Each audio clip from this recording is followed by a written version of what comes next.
Guardsmen outside Triss's house. Not good. Maybe he lied. He lied when I cut off his first finger. He'll grow very honest after I take a second. The ginger bitch hides behind the witchcraft. Ah,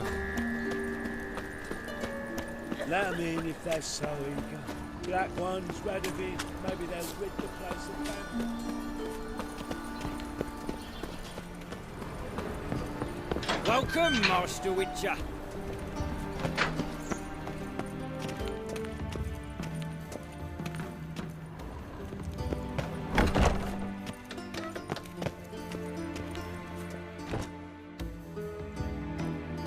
Geralt, right? I'm glad you're here.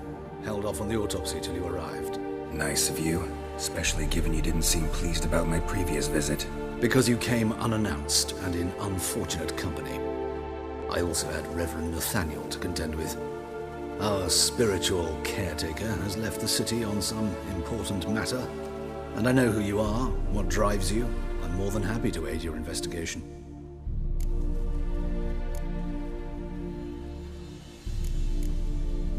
Not fond of Nathaniel? Very few people are. He's cruel and capricious. He stormed in here once, grabbed a scalpel I was sterilizing over a burner, sliced my back with it to the bone, because I had forgotten to lock the storeroom. Hard to be fond of someone like that, wouldn't you agree? Who's the victim this time? Joris Aquinas, a lecturer in theology at Oxenfurt Academy.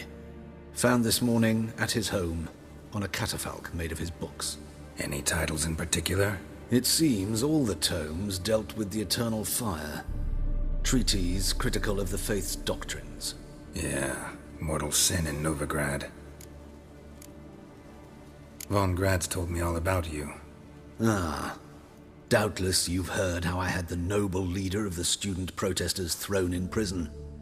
But did you hear the protests were far from peaceful, or did he neglect to mention it? People were dying, Witcher.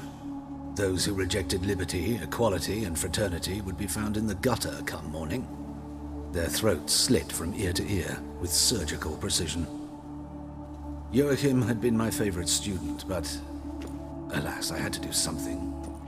So I reported him. Then I left the university and found work in the morgue, where none care about my past.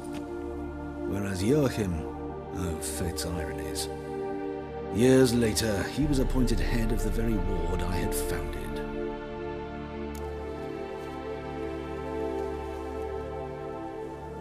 How old's Von Grad's? 50? 60? 53, I believe. Why do you ask? You look a little young to have been his teacher. Not surprising.